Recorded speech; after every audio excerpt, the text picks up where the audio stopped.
ಎಲ್ಲರಿಗೂ ನಮಸ್ಕಾರ. ಏನಪ್ಪ ಇವನು ಬಹುಮನಿ ಸುಲ್ತಾನರ ವಿಚಾರ ಹೇಳ್ತೀನಿ ಅಂತ ಅಲ್ಲಾವುದ್ದೀನ್ ಖಿಲ್ಜಿ ಇಟ್ಕೊಂಡವನೆಲ್ಲ ಧರ್ಮಿ ಅಂತ ಅನ್ಕೋಬೇಡಿ. ಅವನೇ ಈ ಉದಯಕ್ಕೆ ಕಾರಣನಾದವನೇ ಖಿಲ್ಜಿ ಅಂತ ನಾನು ಹೇಳಿಲ್ವೇ. ಹೆಂಗೆ ಕಾರಣ ಆಯ್ತು ಅಂತ ಹೇಳ್ಬೇಕಲ್ಲ, ಹಿಂದೆಯಿಂದ ಬ್ಯಾಕ್ ಸ್ಟೋರಿ. ಅವಾಗ ಗೊತ್ತಾಗುತ್ತೆ ಬಹುಮನಿ ಎಲ್ಲಿಂದ ಬಂದ, ಹೆಂಗೆ ಉದಯ ಆಯಿತು ಬಹುಮನಿ ಸಾಮ್ರಾಜ್ಯ ಅಂತ. ಸೊ ಅದಕ್ಕೆ ಇನ್ನೊಂದೆರಡು ಎಪಿಸೋಡಲ್ಲಿ ನಿಮ್ಗೆ ಹೆಂಗೆ ಅಂತ ಗೊತ್ತಾಗುತ್ತೆ. ಈಗ ಹೇಳ್ತಾ ಇದ್ದೀನಿ, ಅದಕ್ಕೆ ಡೀಟೇಲ್ ಆಗಿ ಹೇಳ್ಕೊಂಬರ್ತಾ ಇದ್ದೀನಿ. ಇದನ್ನ ಅರ್ಥ ಆಯ್ತಾ? 1313 ವೇಳೆಗೆ ಇದೆಲ್ಲ 1305, 6, 7, 8, 9, 10 ಎಲ್ಲ ದಾಳಿಗಳಾಯ್ತಲ್ಲಪ್ಪ. ದೇವಗಿರಿ, ವರಂಗಲ್ಲಿನ ಕಾಕತೀಯರು, ದ್ವಾರಸಮುದ್ರ, ಪಾಂಡ್ಯರು ಎಲ್ಲ ಮೊದಲೇ ಇದ್ರೆ ಎಲ್ಲ ಆಗೋಯ್ತಲ್ಲ. ಎಲ್ಲ ಆದ್ಮೇಲೆ 1313 ವೇಳೆಗೆ ದಕ್ಷಿಣದ 3 ರಾಜ್ಯಗಳ ಮೇಲೆ ದೆಹಲಿಯ ಅಧಿಕಾರ ಸ್ಥಾಪನೆ ಆಗೋಗಿತ್ತು. ಇವ್ರು 3 ಜನ ಸೇರ್ಕೊಂಡ್ಬಿಟ್ಟಿದ್ರು. ಕಾಕತೀಯರು, ದ್ವಾರಸಮುದ್ರದ ಹೊಯ್ಸಳರು, ದೇವಗಿರಿ ಸೇವಣರು 3 ಜನ ಅವ್ರ ಅಂಡರ್ ಗೊತ್ತಾಗಿದ್ರು. ವಾಯುವ್ಯ ದಿಕ್ಕಿನಿಂದ ಭಾರತದ ಮೇಲೆ ದಾಳಿಗೆ ಬಂದ ಮಂಗೋಲ್ ಸಾಮ್ರಾಜ್ಯದ ಕುತ್ತನ್ನು ತಡೆಯುವಲ್ಲಿ ದಕ್ಷಿಣದಿಂದ ಲೂಟಿ ಮಾಡಿದ ಸಂಪತ್ತು ಖಿಲ್ಜಿಗೆ ನೆರವಾಯಿತು. ಈ ಸಮಯದಲ್ಲಿ ಖಿಲ್ಜಿಗಳು ಭಾರತಕ್ಕೆ ಅತಿ ದೊಡ್ಡ ಸೇವೆ ಸಲ್ಲಿಸಿದರು. ಬಾಗ್ದಾದಿನವರೆಗೆ ಹಬ್ಬಿಸಿದ ಸಾಮ್ರಾಜ್ಯಕ್ಕೆ ಒದಗಿದ ಗತಿಯನ್ನು ಭಾರತ ತಪ್ಪಿಸಿಕೊಂಡಿತು. Khilji the saviour of India. ಮಂಗೋಲರನ್ನ ತಡೆದು ವಾಪಸ್ ಓಡಿಸಿದವನಿ ಅಲ್ಲಾವುದ್ದೀನ್ ಖಿಲ್ಜಿ ರೀ. ಹ್ಯಾಟ್ಸ್ ಆಫ್ ಅನ್ನೋಂಗೆ. ಹೆಂಗೆ ಇಲ್ಲೇರೆ ಮಂಗೋಲರ ದಾಳಿಗೆ ಭಾರತ ಇನ್ನೂ ಹೀನಾಯವಾಗಿ ಬರ್ಬಾದ್ ಆಗೋಗ್ತಾ ಇತ್ತು. ಅದನ್ನ ತಡೆದವನು, ಇಡೀ ಭಾರತಕ್ಕೆ ಬರಬಹುದಾದಂತ ಆಕ್ರಮಣವನ್ನ ಡೆಲ್ಲಿ ತರಿಸಿ ಅವನನ್ನ ವಾಪಸ್ ಓಡಿಸಿದವನು ಈ ಖಿಲ್ಜಿ. ಅದಕ್ಕೆ ದುಡ್ಡು ಯೂಸ್ ಆಗಿದ್ದು ನಮ್ಮ ದಕ್ಷಿಣ ಭಾರತದ ದುಡ್ಡು. ನೋಡ್ರಿ ಹೆಂಗೆ ಇದು ಬ್ಲೆಸ್ಸಿಂಗ್ ಇನ್ ಡಿಸ್ಗೈಸ್. ವರವಾದ ಶಾಪ. ನಮಗೆಲ್ಲ ಒಂದು ಶಾಪ, ಆದ್ರೆ ನಮಗೊಂದು ವರಾನು ಕೊಟ್ಟ ಫೈನಲಿ. ಇಂಗ್ಲಿಷ್ನವ್ರ ತರ ಎಲ್ಲ ಲೂಟಿ ಮಾಡ್ಕೊಂಡು ನಮ್ಗೆ ಇಲ್ಲಿ ಬರೆಯೋದು ಓದೋದು ಕೊಟ್ಬಿಟ್ಟೋದ್ರಲ್ಲ, ಹಂಗೆ ಅಲ್ವಾ? ಹಿಂಗೆ ಖಿಲ್ಜಿ ಮಂಗೋಲರ ದಾಳಿಯನ್ನ ಸಮರ್ಥವಾಗಿ ತಡೆದವ್ರನ್ನ ವಾಪಸ್ ಓಡಿಸ್ತಾನೆ. ಅದಕ್ಕೆ ಈ ದುಡ್ಡು ಯೂಸ್ ಆಗಿದ್ದು ನಮ್ದು. ಇಲ್ಲಿಂದ ಸಂಪತ್ತು ಲೂಟಿ ಮಾಡ್ಕೊಂಡು ಹೋಗಿದ್ದಲ್ಲ ಅಲ್ಲಿ. ಆಯ್ತಾ? ಈ ಸಮಯದಲ್ಲಿ ಖಿಲ್ಜಿಗಳು ಭಾರತಕ್ಕೆ ಅತಿ ದೊಡ್ಡ ಸೇವೆ ಸಲ್ಲಿಸಿದರು. Hats off Alauddin Khilji. ಬಾಗ್ದಾದಿನವರೆಗೆ ಹಬ್ಬಿದ ಸಾಮ್ರಾಜ್ಯಕ್ಕೆ ಒದಗಿದ ಗತಿಯನ್ನು ಭಾರತ ತಪ್ಪಿಸಿಕೊಂಡಿತು. ಈ ಮಧ್ಯದಲ್ಲಿ ಯಾದವರ ರಾಮಚಂದ್ರ ದೇವ ತೀರ್ಕೊತಾನೆ. ಅವನ ಮಗ ಸಿಂಘಣ ಅಧಿಕಾರಕ್ಕೆ ಬರ್ತಾನೆ. ಆಗ ಪುನಃ ದೆಹಲಿಗೂ ಅವ್ರಿಗೂ ಕೆಟ್ಟುತ್ತೆ. ಮಗನಿಗೆ ತಲೆ ಕೆಟ್ಟೋಗುತ್ತೆ. ಯಾಕೆ ಕೊಡ್ಬೇಕು ಇವನಿಗೆ, ನಾವು ಕಪ್ಪನ ನಾ ಕೊಡಕ್ಕಿಲ್ಲ ಅಂತಾನೆ. ಆಗ ಪುನಃ 1313 ಇದೇನೆ ಅವನು ರಾಮಚಂದ್ರ ದೇವ ತೀರ್ಕೊಂಡು ಅವನ ಮಗ ಸಿಂಘಣ ಅಧಿಕಾರಕ್ಕೆ ಬಂದಾಗ, ನಾನು ಕಪ್ಪ ಕೊಡಕ್ಕಿಲ್ಲ ಅಂತ ಪುನಃ ಮಲ್ಲಿಕಾಫರ್ ಬರ್ತಾನೆ. ಮಲ್ಲಿಕಾಫರ್ ಬಂದಾಗ ಪುನಃ ದೇವಗಿರಿಯಲ್ಲಿ ಒಂದು ಯುದ್ಧ ಆಗುತ್ತೆ. ಆಗ ಸಿಂಘಣ ಸಾಯ್ತಾನೆ. ಮಲ್ಲಿಕಾಫರ್ ದೇವಗಿರಿಯನ್ನ ವಶಪಡಿಸ್ಕೊಂಡು ಡೆಲ್ಲಿಗೆ ಸೇರಿಸ್ಬಿಟ್ರೆ ಡೈರೆಕ್ಟ್. ಈಗ ನೀನ್ ನನ್ ಕಪ್ಪ ಕೊಡೋದೇ ಬೇಡ, ಡೈರೆಕ್ಟ್ ಆಗಿ ನಾನೇ ಇನ್ಕಮ್ ಎಲ್ಲ ತಗೋತೀನಿ ಅಂತ ಸೇರಿಸ್ಕೊಂಡ್ಬಿಡ್ತಾನೆ. ಸುಲ್ತಾನನ ಹೆಸರಿನಲ್ಲಿ ದೇವಗಿರಿಯಲ್ಲಿ ನಾಣ್ಯಗಳನ್ನ ಟಂಕಿಸಲಾಯಿತು. ಈ ಪ್ರದೇಶವು ದೆಹಲಿ ಚಕ್ರಾಧಿಪತ್ಯದ ಒಂದು ಭಾಗವಾಯಿತು. 2 ವರ್ಷ ಮಲ್ಲಿಕಾಫರ್ ಇಲ್ಲಿ ಕೂತ್ಕೊಂಡು ಈ ಪ್ರದೇಶವನ್ನ ಸಮರ್ಥವಾಗಿ ಆಳಿ ದೆಹಲಿಗೆ ಹಿಂತಿರುಗಿದನು. 1316 ಅಲ್ಲಾವುದ್ದೀನ್ ಖಿಲ್ಜಿ ಮೃತನಾದನು. ಆಯ್ತಾ? ಇಲ್ಲಿ ಸಿಂಘಣ ಅವನೊಬ್ಬ ಗಂಡಸು ಅಂತಾನೆ ಹೇಳ್ಬೇಕು. ಯುದ್ಧದಲ್ಲಿ ಬಡಿದಾಡಿ ಸಾಯಬೇಕು ಅಂತ ಬಡದಾಡ್ದ ಅವನು. ಯಾಕೆ ಕೊಡ್ಬೇಕು, ಕೊಡಲೇ ಕಪ್ಪ ಕೊಡಲ್ಲ ಹೋಗ ಅಂತ ಬಡದಾಡ್ದ. ತೀರ್ಕೊಂಡ, ಹುತಾತ್ಮನಾದ ಅವನು. ಆದ್ರೆ ಇಡೀ ಸಾಮ್ರಾಜ್ಯ ದೇವಗಿರಿ ಡೆಲ್ಲಿಗೆ ಸೇರ್ಕೊಂಡ್ಬಿಡ್ತು. ಅವತ್ತೇ ಸೇರ್ಕೊಂಡ್ಬಿಡ್ತು ರೀ. 1313 ಸೇರ್ಕೊಂಡ್ಬಿಡ್ತು. 2 ವರ್ಷ ಮಲ್ಲಿಕಾಫರ್ ಕೂತ್ಕೊಂಡು ದೇವಗಿರಿಯನ್ನು ಸಮರ್ಥವಾಗಿ ಆಳಿದನು. This most important thing. ಇವರೆಲ್ಲ ಏನ್ ಗೊತ್ತೇನ್ರಿ, ಒಂದು ಇಡೀ ದಕ್ಷಿಣ ಭಾರತದ ಜನಸಂಖ್ಯೆ, ಸಾಮಾನ್ಯ ಜನ, ಟ್ಯಾಕ್ಸ್ ಪೇಯರ್ಸ್ನ ಯಾವತ್ತೂ ಡಿಸ್ಟರ್ಬ್ ಮಾಡ್ತಾ ಇರ್ಲಿಲ್ಲ ಯಾರು. That is most important thing. ನೀವು ಅಂಡರ್ಲೈನ್ ಮಾಡ್ಕೊಳ್ಳಿ. ಈಗ ನಾವೆಲ್ಲ ಟ್ಯಾಕ್ಸ್ ಪೇಯರ್ ಜನ, ನಮ್ಮನ್ನ ತೊಂದರೆ ಕೊಡ್ತಾ ಇದ್ರೆ ನೀನ್ ಟ್ಯಾಕ್ಸ್ ಎಲ್ಲಿ ಕೊಡ್ತೀಯಾ? ಸೊ ನಮ್ಮನ್ನ ಸುಖವಾಗಿಡೋರವರು. ನಾವು ಸಂಪಾದನೆ ಮಾಡಿದ್ನೆಲ್ಲ ಕುರಿ ಕಣ್ರಿ, ನಾವೆಲ್ಲ ಕುರಿಗಳು ಕಣ್ರಿ. ಚೆನ್ನಾಗಿ ಸಾಕೋದು, ತುಪ್ಪಳ ಮೇಲೆಲ್ಲ ಚೆನ್ನಾಗಿ ಕೆರ್ಕೊಳ್ಳೋದು, ಅಷ್ಟೇ ಅವ್ರು ಮಾಡ್ತಾ ಇದ್ದಿದ್ದು. ನಮ್ಮನ್ನ ಚೆನ್ನಾಗಿ ದುಂಡುಗ್ ಮಾಡೋದು, ನಮ್ಮ ಮೇಲೆ ಬರೋಂಥ ಹುಲ್ನ ಎಲ್ಲ ಕೆರ್ಕೊಳ್ಳೋದು, ಅಷ್ಟೇ ಅವ್ರು ಮಾಡಿದ್ದು. ಎಲ್ಲ ರೂಲರ್ ಮಾಡಿದ್ದು ಇಷ್ಟೇನೆ.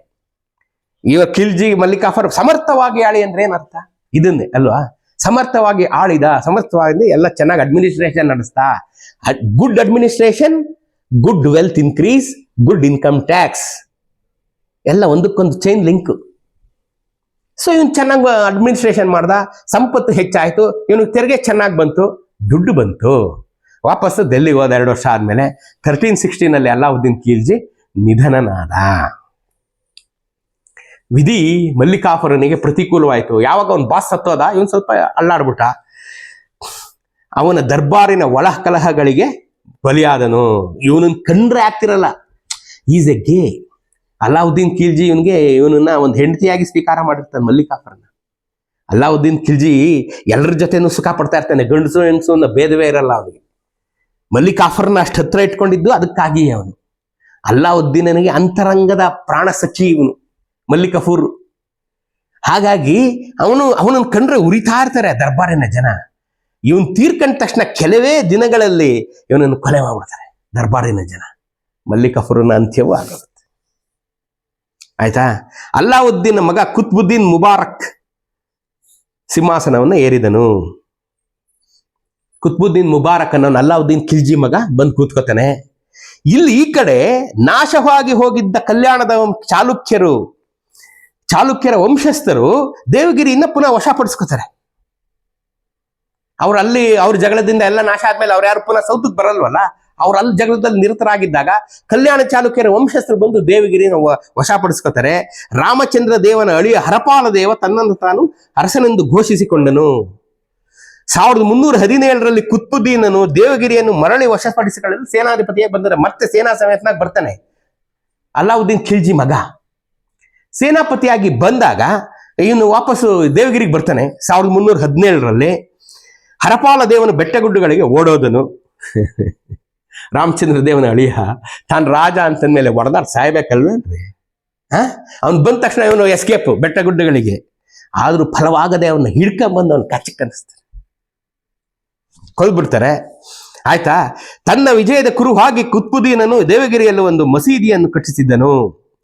ಅವಿನಯದ ಕುರುಗಳನ್ನು ತೋರಿಸಿದ್ದ ಪ್ರತಾಪರುದ್ಧ ದೇವನನ್ನು ಸಹ ದಂಡಿಸಲಾಯಿತು ಅಂತಾನೆ. ಅಂದ್ರೆ ವಾರಂಗಿಲ ಯಾವಲ್ಲ ಒಂದು ಮಾತು ಹೇಳ್ತೀನಿ, ಇದ್ರಲ್ಲಿ ಏನು ನೀತಿ ನಿಜಾಯಿತಿ ನಿಯತ್ತು ಕೊಟ್ಟು ಮಾತು ಉಳಿಸ್ಕೋಬೇಕು ಅವೆಲ್ಲ ಏನೂ ಇಲ್ಲ ರೀ.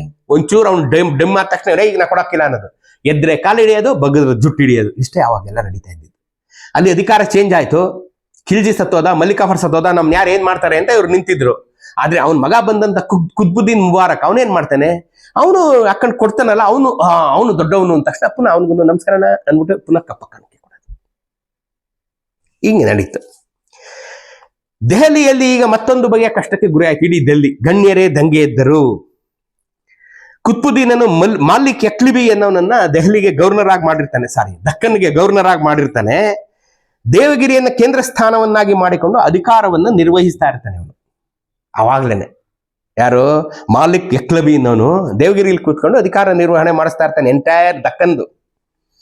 ತನ್ನ ಪ್ರಭುಗಳ ವಿರುದ್ಧ ಬಂಡಾಯ ಬಾವುಟವನ್ನು ಎತ್ತಿದ ಮೊದಲ ದೆಹಲಿ ಅಧಿಕಾರಿ ಅವನು.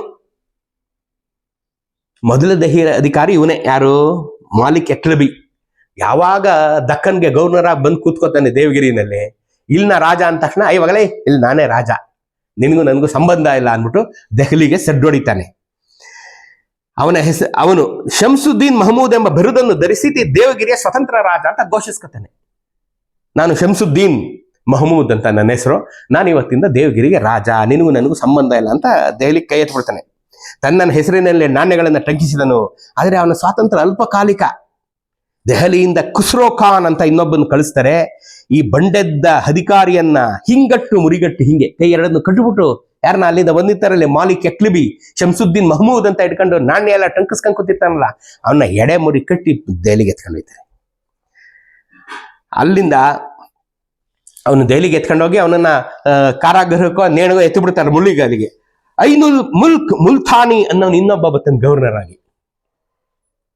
ಯಾರು? ಈ ಕುತ್ಬುದ್ದೀನ್ ಖಿಲ್ಜಿ ಇರ್ತಾನಲ್ಲಪ್ಪ, ಅವನು ಇನ್ನೊಬ್ಬ ದಕ್ಕನ್ ಇನ್ನೊಬ್ಬ ಅಧಿಕಾರಿನ ಕಳಿಸ್ತಾನೆ, ಐನುಲ್ ಮುಲ್ತಾನಿ ಅಂತ. ಇತಿಹಾಸವು ವಿಚಿತ್ರ ತಿರುವುಗಳನ್ನು ಪಡೆಯುತ್ತದೆ. ಕರೆಕ್ಟ್ ಅಲ್ವೇನ್ರಿ? ಯಾವ ಖುಸ್ರೋ ಖಾನ್ ಕಳಿಸಿರ್ತಾನಲ್ಲಪ್ಪ ಇಲ್ಲಿಗೆ ಈ ಮಲಿಕ್ ಯಕ್ಲಿಬಿನ ಕರ್ಕೊಂಡ್ ಬಾದಿನ ದಕ್ಕನ್ನಿಂದ ಅಂತ, ಅವನೇ ಬಂಡೆದ್ದು ಬಿಟ್ಟು ಅಧಿಕಾರದ ಆಸೆಗೆ ಈಗ ಅಲ್ಲಾವುದ್ದೀನ್ ಖಿಲ್ಜಿ ಮಗನ್ ಕೊಲೆ ಮಾಡ್ಬಿಡ್ತಾನೆ. ಕುತ್ಬುದ್ದೀನ್ ಖಿಲ್ಜಿನೇ ಕೊಲೆ ಮಾಡ್ಬಿಡ್ತಾನೆ. ಆಯ್ತಾ? ನಮ್ಮ ಖುಸ್ರೋ ಖಾನನು ದುರಾಶಾ ಪೀಡಿತನಾಗಿ ಕುತ್ಬುದ್ದೀನನ್ನು ಕೊಲೆ ಮಾಡಿಸಿ ನಾಸುರುದ್ದೀನ್ ಖುಸ್ರೋ ಶಾ ಅನ್ಬಿಟ್ಟು ನಾನೇ ರಾಜ ಡೆಲ್ಲಿಗೀಗ ಅಂತ ಘೋಷಣೆ ಮಾಡ್ಕೊಂಡ್ಬಿಡ್ತಾನೆ. ಈ ಇವರಲ್ಲೇ ಗೊಂದಲ ಯಾವಾಗ ಶುರು ಆಯ್ತೋ, ಇಲ್ಲಿ ಯಾದವರು, ದೇವಗಿರಿಯಲ್ಲಿ ಯಾದವರು ಮತ್ತೆ ಇವರು ರಾಜ್ಯವನ್ನ ಮತ್ತೆ ಗಳಿಸಿಕೊಳ್ಳಲು ಅನುಕೂಲವಾಯಿತು. ಇವ್ರು ಪುನಃ ನಾನೇ ರಾಜ, ನೀನ್ ಯಾವ್ದು ರಾಜ ಅಲ್ಲ ಅಂದ್ಬಿಟ್ರು. ಮತ್ತೆ ವಾರಂಗಲಿನ ಪ್ರತಾಪರುದ್ರನು ದೆಹಲಿಯ ನಗವನ್ನು ಕಿತ್ತೆಗೆದನು. ಏಯ್ ನಾನು ಕೊಡಕ್ಕಿಲ್ಲ ಕಣ ಕಪ್ಪ ಕಾಣಕ್ಕೆ ನಾನು ನೀವೇನ್ ಮಾಡ್ಕೊತೀರ ಮಾಡ್ಕೊಳ್ಳಿ ಅಂತಂದ್ರು.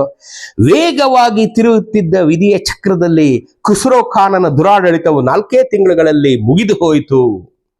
ಖಿಲ್ಜಿ ವಂಶವು ಕೊನೆಗೊಂಡು 1321ರಲ್ಲಿ ತುಘಲಕ್ರವರು ಗಾದಿಯನ್ನ ಹಿಡಿದರು. ಆಯ್ತಾ, ಖಿಲ್ಜಿ ವಂಶ ಅಲ್ಲಿಗೆ ಮುಗೀತು.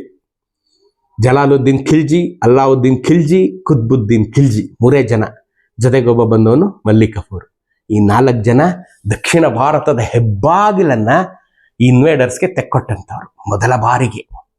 ಅಲ್ಲಾವುದ್ದೀನ್ ಖಿಲ್ಜಿನ ನಾವು ಈ ಸಂಕಟದಲ್ಲೂ ಯಾಕೆ ನೆನ್ಕೋಬೇಕಪ್ಪ ಅಂತಂದ್ರೆ ನಮ್ಮಲ್ಲಿ ಒಗ್ಗಟ್ಟಿಲ್ಲ ಅಂತ ಇಡೀ ಜಗತ್ತಿಗೆ ಸಾರ್ದ. ನಿಮ್ ಯೋಗ್ಯತೆ ಇಷ್ಟೇ ಕಂಡ್ರು, ಯಾಕೆ ಹಿಂಗೆ ಕಚ್ಚಾಡಿದ್ರೆ ಏನಾಗುತ್ತೆ ಅಂತ ತೋರಿಸ್ಕೊಟ್ಟ. ಮಂಗೋಲರ ದಾಳಿಯಿಂದ ಇಡೀ ಭಾರತವನ್ನ ರಕ್ಷಣೆ ಮಾಡ್ದ ಅಲ್ಲಾವುದ್ದೀನ್ ಖಿಲ್ಜಿ. ನಾವು ಇದಕ್ಕೆ ಋಣಿಯಾಗಿರ್ಬೇಕು ಅಲ್ವಾ? ಕೆಟ್ಟೋಗಿರೋ ವಾಚು 2 ಸಲ ಕರೆಕ್ಟಾಗಿ ಟೈಮ್ ತೋರಿಸ್ತದಲ್ಲ, ಹಂಗೆ ಖಿಲ್ಜಿ ನಮ್ಮ ಪಾಲಿಗೆ ಕೆಟ್ಟವನಾದ್ರೂ ನಮ್ಗೊಂದು ಒಳ್ಳೇದು ಮಾಡ್ಬಿಟ್ಟು ಹೋದ. ಮಂಗೋಲರ ದಾಳಿಯಿಂದ ಇಡೀ ದೇಶವನ್ನ ರಕ್ಷಿಸಿದ. ನಾಟ್ ಓನ್ಲಿ ದಕ್ಕನ್, ಇಡೀ ದೇಶವನ್ನ ರಕ್ಷಿಸಿದ ಕೀರ್ತಿ ಅಲ್ಲಾವುದ್ದೀನ್ ಖಿಲ್ಜಿಗೆ ಸಲ್ಬೇಕು. ಎಂಥ ವೀರ ಇರ್ಬೇಕ್ರಿ, ನೀವು ಲೆಕ್ಕ ಹಾಕ್ರಿ. ಮಂಗೋಲರಂಥ ಅತ್ಯಂತ ನಿರ್ದಯಿ ಹಂತಕರು ಈ ಜಗತ್ತಿನಲ್ಲೇ ಇರಲಿಲ್ಲ ಆ ಕಾಲಘಟ್ಟದಲ್ಲಿ. ಅಂಥ ನಿರ್ದಯಿಗಳನ್ನ ಬಡಿದೋಡಿಸ್ತಾನೆ ಇವನು ಅನ್ಬೇಕಾರೆ ಖಿಲ್ಜಿ ಅಂತ ಇರ್ಬೇಕು, ಲೆಕ್ಕ ಹಾಕ್ರಿ ನೀವು ಅಲ್ವೇನ್ರಿ? ಇವನೆಂಥ ಪವರ್ ಇರ್ಬೇಕು ಇವನ್ಗೆ ಖಿಲ್ಜಿಗೆ, ಅವ್ರನ್ನ ಹೊಡೆದೋಡಿಸ್ತಾನೆ ಅನ್ಬೇಕಾದ್ರೆ ಎಂಥ ಫೈಟರ್ ಇರ್ಬೇಕು, ಎಂಥ ವಾರಿಯರ್ ಇರ್ಬೇಕು ಅಲ್ವೇನ್ರಿ? ಶತ್ರುಗುಣನೂ ಹೊಗಳ್ಬೇಕಂತೆ, ನಾವು ಹೊಗಳಲೇಬೇಕು, ಏನು ಮಾಡೋಕ್ಕಾಗಲ್ಲ ನಾವು. ಯಾಕೆಂತಂದ್ರೆ ಅವನಂಗೆ ಮಾಡ್ದ, ನಮ್ಗೆ ಒಳ್ಳೇದು ಮಾಡ್ಬಿಟ್ಟು ಹೋದ. ಹಂಗಾಗಿ ಖಿಲ್ಜಿ ಈ 1 ಸಾಲಿನ ಅಭಿನಂದನೆಗೆ ಅರ್ಹ. ನಮ್ಮಲ್ಲಿನ ಒಳಜಗಳಗಳನ್ನ ಬಟ್ಟೆ ಬಿಚ್ಚಿ ತೋರಿಸ್ಬಿಟ್ಟು ನಿಮ್ ಯೋಗ್ಯತೆ ಇಷ್ಟೇ ನೋಡ್ರಿ ಅಂತ ಅಲ್ವೇನ್ರಿ?